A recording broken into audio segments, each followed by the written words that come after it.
साथ ही एक रिपोर्ट का रुख करते हैं, देश में चल क्या रहा है। नहीं लगाता नारा, क्या करते आप? मेरे गले पे छुरी भी रख देंगे तो नहीं बोलूंगा मैं, क्योंकि हिंदुस्तान के कॉन्स्टिट्यूशन में कहीं पर भी लिखा हुआ नहीं है भारत माता की जय। भारत माता की जय कहना मेरा कर्तव्य है कि नहीं, ये मैं जानना भी नहीं चाहता, इसलिए कि ये मेरा कर्तव्य नहीं, मेरा अधिकार। और मैं कहता हूं भारत माता की जय, भारत माता की जय, भारत माता की जय। भारत माता की जय का विवाद यही नहीं थमा। अब भारत माता के जयकारे से देश की सियासत को एक नया मुद्दा मिल गया है। जेएनयू से चालू हुआ देश विरोधी नारेबाजी का मुद्दा देश और संसद में अब तक थमने का नाम नहीं ले रहा है। एमआईएम प्रमुख असदुद्दीन ओवैसी के विवादित बयान के बाद जहां राज्यसभा सदस्य जावेद अख्तर ने करारा जवाब दिया, तो वहीं बुधवार को एआईएमआईएम के विधायक वारिस पठान को महाराष्ट्र विधानसभा से निलंबित कर दिया गया। हमको फख्र है इस देश पर और हम हिंदुस्तान जिंदाबाद बोलते हैं, जय हिंद बोलते हैं, लेकिन कोई अगर हमको फोर्स करके ये कहेगा कि आप ये स्लोगन लगाइए, हम नहीं लगाएंगे। वारिस पठान ने भारत माता की जय का नारा लगाने से इनकार कर दिया, तो ओवैसी ने पठान के निलंबित करने से गलत मिसाल कायम होने की बात कही। निलंबित किए जाने के खिलाफ ओवैसी और उनके समर्थक सड़कों पर उतर आए हैं। इस मसले पर ओवैसी प्रधानमंत्री नरेंद्र मोदी को निशाने पर लेते हैं। पर यहाँ सवाल है कि क्या भारत माता की जय का नारा सांप्रदायिक है, और क्या जो भारत माता की जय नहीं बोलेगा तो वह देशद्रोही बन जाएगा। इस इकलौते सवाल के आगे आज भूख, बेरोजगारी, अशिक्षा, बीमारी, जातिवाद, पिछड़ापन, लोकतंत्र, धर्मनिरपेक्षता जैसे तमाम मुद्दे बौने साबित हो गए हैं। गनीमत सिर्फ ये है कि इनमें से हर एक व्यक्ति को भारत के संविधान पर भरोसा है। जहां देश का एक बड़ा तबका भारत माता की जय में विश्वास रखता है, तो दूसरी ओर लोगों का मानना है कि देश के संविधान में कहीं नहीं लिखा है कि भारत माता की जय बोलना जरूरी है। इस नारे से देशभक्ति तय नहीं की जा सकती है। नारे पर बोलते हुए शिवसेना ने कहा कि जो लोग यह नारा लगाने से इनकार करते हैं, उनकी नागरिकता और मताधिकार छीन लेने चाहिए। तो केंद्रीय मंत्री वेंकैया नायडू का मानना है कि भारत माता की जय कहने की कोई कानूनी मजबूरी नहीं है। फिर भी हर नागरिक का ये कर्तव्य है। धार्मिक आधार पर भले ही जहर उगलने वाले नेताओं की बिरादरी बटी हुई हो, लेकिन क्या नारों से ही देशभक्ति तय की जा सकती है, या फिर नारे देश की राजनीति में अब एक बड़ा मुद्दा है। गौर करने वाली बात यह भी है कि जिस देश में आजादी के ठीक बाद महान निर्देशक Mehboob Khan mother India film बनाते हैं, पर जब ये मदर इंडिया भारत माता का रूप ले लेती है तो इसे सांप्रदायिक के तौर पर देखा जाता है।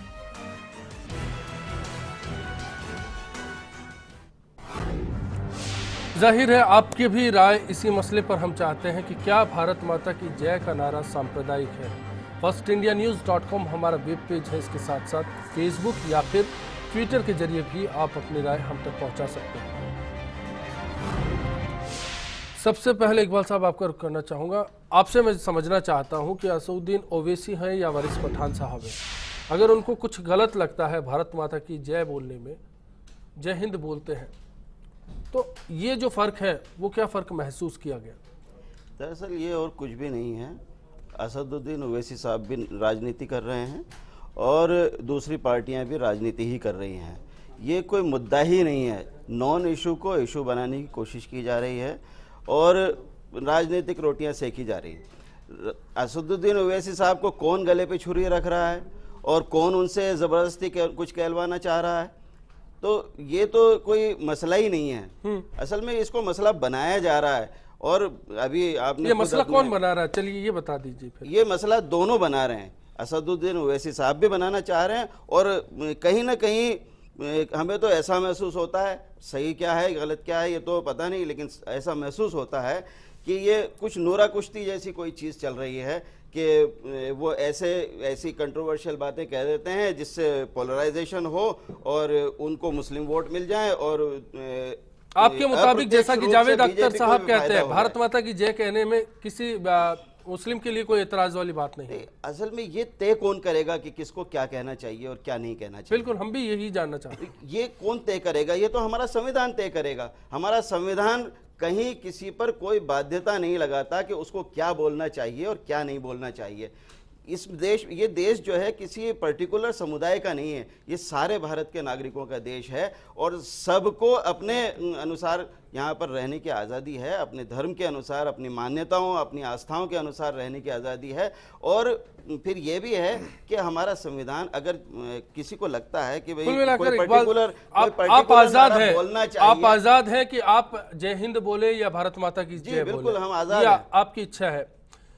तो फिर मैं सुरेश उपाध्याय साहब आपका भी रुख करना चाहूंगा। मोहन भागवत साहब क्यों बोलते हैं ऐसा कि भारत में रहने वाले हर शख्स को भारत माता की जय बोलनी होगी? नहीं, मोहन जी भागवत ने ऐसा नहीं कहा है कि भारत बिल्कुल, में रहने उसी वाले, के बाद तो ये बयानों नहीं, का दौर भारत शुरू हुआ। नहीं, मोहन भागवत जी का स्टेटमेंट ये नहीं है कि भारत में जो रहने वाले को भारत माता बोलनी पड़ेगी। जेएनयू के विवाद पर उनका कि ये हमारी मातृभूमि है, हम मातृभूमि को माँ मानते हैं, इसलिए भारत माता की जय बोलना चाहिए जो इसको माँ मानते हैं। एक सहज था। और ये भागवत जी क्या पहले से 47 से पहले हिंदुस्तान के कितने जवान भारत माता की जय बोलते हुए फांसी अगर पर कोई झूल नहीं गए। बोलता है तो एतराज क्या है? हाँ, क्यों एतराज जबरन क्यों बुलवाया जाता है? नहीं, जबरन- महाराष्ट्र विधानसभा में क्यों वारिस पठान को बार बार मजबूर किया जाता भागवत है? जी ने जबरन बोलने के लिए किसी को नहीं कहा, ऐसा उन्होंने किसी के लिए नहीं महाराष्ट्र कहा। विधानसभा से एक विधायक निलंबित हुए हैं पूरे सत्र के लिए। अब वहाँ का क्या हुआ क्या नहीं हुआ वो यहाँ बैठ के हम थोड़ी तय करेंगे, वहाँ का अध्यक्ष तय करेगा उन्होंने क्या बोला क्या नहीं बोला, उसका निर्णय हम बहस में नहीं करेंगे। मैं सबसे पहले भारत माता की जय में असदुद्दीन ओवैसी साहब के बारे में कहना चाहता हूँ। असदुद्दीन ओवैसी ऑल इंडिया मजलिस इत्तेलाउद्दीन मुसलमीन के अध्यक्ष हैं। इसका थोड़ा सा इतिहास हमको समझना पड़ेगा, फिर भारत माता की जय के बारे में बात करेंगे तो ज़्यादा ठीक होगा। सन 1927 में MIM मजलिस इत्तेलाउद्दीन मुसलमीन की संस्था ओवैसी साहब की पार्टी, छोटा कर लेते हैं। हाँ, उसका संस्थापक थे बहादुर यार जंग। बहुत अच्छे वक्ता थे, धार्मिक तकरीर करते थे और लगभग वो मुसलमानों के एक तरह से धार्मिक नेता के रूप में प्रख्यात थे हैदराबाद में। इस 1927 की बात है। 1944 में उनका इंतकाल हो गया और इंतकाल होने के बाद उसका प्रमुख बना कासिम रिजवी। कासिम रिजवी जो था, जो उस समय हैदराबाद की नवाब की जो मुस्लिम सेना थी उसका कमांडर था, कट्टरवादी था। हिस्ट्री तो लोग पढ़ लेंगे हाँ, सर, नहीं, नेट पर। मैं तो मुद्दे की बात करना चाहता हूं कि क्या आज इसी बात पर मसला गर्मा है? 3 मिनट में अपनी पूरी बात करूंगा ना जी। ओवैसी साहब को समझ लें, फिर हम आज ओवैसी को लेकर के हम यहाँ बैठे हुए ना, ओवैसी साहब को समझेंगे तो भारत माता की जय समझ में आएगी ना। मुझे बोलने दें, मैं बोलने के लिए आपको बुलाया है, लेकिन वक्त का थोड़ी पाबंदी। हाँ, वक्त की पाबंदी। तो कासिम को जब प्रमुख बना, वो उस सेना का कमांडर था और सन 1944 से लेकर 48 तक उसने 25,000 हिंदू, कम्युनिस्ट और प्रोग्रेसिव मुसलमानों का कत्लेआम किया। 1948 में जब नवाब ने पाकिस्तान में विलय के लिए कहा और सरदार पटेल ने जब उसका विलय करवाया, ये कासिम को सरदार पटेल ने जेल में डाला। 57 तक ये जेल में रहा और 57 में पैरोल पे आने के बाद ये पाकिस्तान भाग गया। 57 में इस MIM की अध्यक्षता आज के जो असदुद्दीन ओवैसी है उनके दादा अब्दुल वाहिद ओवैसी को बनाया गया। उसकी उस समय 25-26 साल की उम्र थी। वह भी बहुत अच्छी तकरीर करता था, उत्तेजक भाषण देता था। तो सन 1957 से लेकर के आज तक ये जो कासिम था वो कहता था कि मुसलमानों को हिंदुओं पर राज करने के लिए पैदा हुए हैं, उनको ही राज करना आता है और हम राज करना। मैं इस बहस में नहीं पढ़ना चाहता, मैं बिल्कुल नहीं पढ़ना चाहता और इस मंच पर इस बात की इजाजत बिल्कुल नहीं। असदुद्दीन ओवैसी के जो पिताजी थे उन्होंने पाकिस्तान के, क्या ओवैसी की बात का विरोध जरूरी है? आप तो इतना बता दीजिए। मैं ये कहना चाहता हूँ, ये जो MIM की जो संस्थापक जहाँ से रचना निकली है, ये पाकिस्तान में जाने वाली पार्टी थी। उसका विरोध आज भी सब उसके लोग हैं। और हैदराबाद से अब एक जो हमारे जमात इस्लामी के भाई ने जो कहा है, एक्चुअल में अभी असदुद्दीन ओवैसी एक छोटे फ्रेम से निकल के बड़े फ्रेम में आना चाहते हैं। चलिए, कुंदन जी है जयपुर से, मैं कोई उनके पास मुद्दा आऊंगा। ऐसा लाना चाहते हैं आपकी बात जारी रखिएगा। कुंदन जी नमस्कार।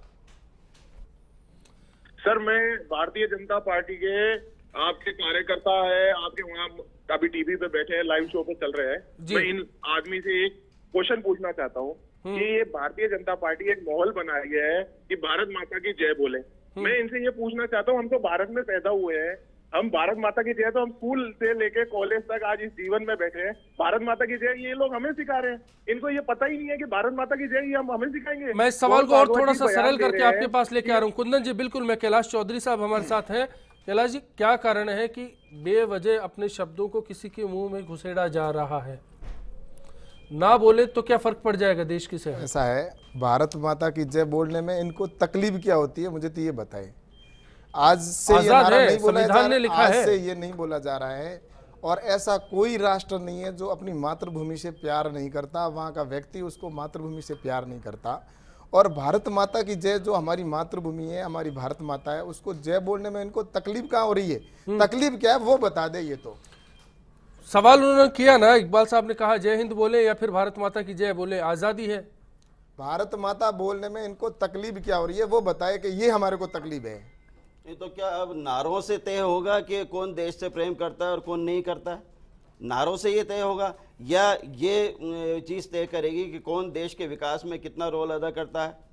ऐसा है कि हमारे देश में जो दूसरी समस्याएं हैं उन समस्याओं को नजरअंदाज करके बिना बात इसको इशू बनाया जा रहा समस्या है। नहीं, बहुत सारी एक समस्याएं हैं ऐसा हमारे यहाँ। व्यक्ति जो सांसद है और वो जाकर वहां पर खुलेआम कहता है कि मैं भारत माता की जय नहीं बोलूंगा। ये कौन सी अभी आजादी है उनको? भारत कौन माता से की जय कानून क्यों में नहीं लिखा बोलेंगे? हुआ है कि कोई कानून- शब्द बोलना ही किसी भी चाहिए? कानून की आवश्यकता नहीं है। कौन से भारत कानून में में रहना लिखा? है तो भारत माता की जय बोलना होगा, वंदे बीजेपी मातरम राज में बोलना होगा। ये आप जो है कानून के खिलाफ बात कर रहे हैं, आप संविधान के खिलाफ बात कर रहे हैं। आप कह रहे हैं- संविधान हमें आप आजादी कहते देता हैं- है। संविधान की दी हुई आजादी का आप हनन करना चाहते हैं। अगर हनन करना चाहते हैं तो आप बनाइए कानून संसद में बैठकर, और फिर हम देखते हैं कि आप वो भारत कानून कैसे बनाते हैं। आप अभी कह रहे थे कि मोहन जी भागवत जी ने ये कह दिया, इसकी वजह से हम नहीं बोल रहे हैं। कल मोहन जी भागवत तो कह देंगे कि ये खाना खाने से आपको फायदा होगा, खाना खाना चाहिए, तो आप तो खाना छोड़ देंगे, इसका मतलब आगे से खाना ही नहीं खाएंगे। मोहन जी भागवत कहते हैं उसका उल्टा करना। तो मोहन ये जी मोहन थोड़ी जी तय भागवत करेंगे जी कि ने हम क्या भारत खाएं माता और की क्या जय ना का खाएं। नहीं कहा। मोहन जी भागवत में बिल्कुल। नहीं, ये मैं ये कहना चाहता हूँ सन 1847-57 की क्रांति के अंदर भी भारत माता की जय बोली गई। और उसके बाद में जब मैं वही जानना चाह रहा हूँ कि क्या है भारत माता की जय का नारा सांप्रदायिकता के रोलों में बोल भारत रहे हैं, माता उन्हें की कौन जय रोक बोलने रहा में है? ये जो बोल आपस रहे हैं में उन्हें कौन रोक सारे- रहा है? मैं ये कह और रहा जो हूं, नहीं बोलना चाहते ये हैं, जो उन बोल पर- रहे हैं उन पर जबरदस्ती करने का अधिकार किसको है? ओवैसी साहब मुझे का ये आप बता दें सपोर्ट किसको मत अधिकार नहीं है? करें। नहीं, किसी का आप सपोर्ट नहीं कर ऐसे रहा हूं। व्यक्ति का मैं जो किसी देशद्रोही सपोर्ट का नहीं काम कर रहा हूं। करता है, मैं ऐसा किसी का का सपोर्ट आप नहीं नहीं कर रहा हूं। करें। समर्थन कर रहे हैं। आप नहीं, उसका किसी का समर्थन सपोर्ट बोलने नहीं शब्दों कर में रहा कर हूं। रहे समर्थन हैं। है। सपोर्ट नहीं आप कर रहा हूं। ऐसे व्यक्ति मैं तो का ये सपोर्ट कह रहा नहीं हूं, करें। मैं तो संविधान की बात आरो कर रहा हूं। मुदगल साहब। आप ऐसे संविधान व्यक्ति के का विरुद्ध सपोर्ट बात किया कर है। रहे हैं। आप आपके टीवी पर जैसे बैठकर लोगों की संविधान वजह के से- विरुद्ध बात कर रहे हैं। मुदगल साहब, संविधान मुदगल का साहब, है, मैं आपके संविधान पास भी का आना चाह रहा हूँ। उल्लंघन कैलाश जी, कर रहे हैं। कैलाश जी, मैं आपको रोकना चाह रहा हूँ। इकबाल साहब, ऐसे प्लीज। व्यक्तियों का सपोर्ट करेंगे तो ऐसे व्यक्ति कौन को किसका सपोर्ट समर्थन मिलेगी। कर रहा है और दरअसल सूरत हाल क्या है? मनोज जी, आपको आवेशी का साहब कैलाश जी, तो भारत माता को सुरेश जी ने भी कहा अभी कि आपको क्या ओवैसी का तकलीफ हो समर्थन रही किया है? जाए। आप बोलो ना भारत माता की जय। कैलाश जी, एक मिनट मेरे को अपनी बात किसी कहने को कुछ दीजिए। बोलने पर एक नहीं मिनट मेरी बात। देखिए अश्विनी जी, बिल्कुल स्पष्ट है, माँ के चरणों में बारंबार प्रणाम है। घर में बैठी हुई माँ भी हमारी माँ है और भारत माता भी हमारी माँ है। इसमें कोई दो राय नहीं है। कांग्रेस पार्टी का बिल्कुल क्लियर स्टैंड है। जो भी देश विरोधी कोई गतिविधि करता है या राष्ट्र विरोधी कोई बात कहता है, उसका कानून के संगत के उसके विरुद्ध सख्त से सख्त कार्रवाई करनी चाहिए। अभी कैलाश जी बहुत बड़ी बड़ी बातें कर रहे थे। मैं इनसे एक बात, ये भाजपा के नेता भी हैं, विधायक भी हैं, कि अगर कोई ओवैसी आपके द्वारा तैयार किया गया एक ऐसा व्यक्ति है जो कि धर्म के आधारित बातें कर रहा है, क्योंकि आप चुनाव में वो तो जाना चाहते हैं और आप चुनाव में उसको आपके चुनाव के साथ लिए थे। तैयार कर रहे हैं। वो तो पिछले हमारे चुनाव में आपके हमारे तो साथ खिलाफ रहे, आपने हमने बिहार में क्या उतारा। किया? एक वो मिनट तो मेरी बात करने आपके- दीजिए कैलाश जी, एक बार आपके सपोर्ट फिर आप में अपनी रहे, बात कीजिएगा। आपको समर्थन एक दिया बार पिछले मुझे टाइम अपनी में। बात कहने तो दीजिए। हमारे कैसे होगा? आप तो एक बार आपके- मेरे को अपनी बात कहने दी। बिहार में आपने उतारा कि आपने देखा कि सेकुलर वोटों हमने को तोड़ा उतारा। जाए, लेकिन वो वहां के मतदाता ने नहीं आपकी चलने दी। मैं जो बात कह रहा हूं वो ये है, धर्म आधारित कोई भी बात करता है, अगर कानून के विरुद्ध कोई बात करता है, उसके विरुद्ध आपकी सरकार है। आप बार बार दोष किसको दे रहे हो? आप कानून में जाइए, उसको अंदर कीजिए। आप बार बार दोष ऐसे दे रहे हैं जैसे कोई कांग्रेस राज कर रही है। जाहिर है, आज आपका जाहिर है, बात आप यही करिए है कि कानून क्या से भारत बात। माता की जय बोलने से देशभक्ति साबित होगी। कानून आप ब्रेक बनाएंगे, लूंगा, हम ब्रेक के बनाएंगे। बाद लौटेंगे और इसी पर बात करेंगे, क्योंकि समझ नहीं आ रहा कि मजमा है क्या। भारत माता की जय।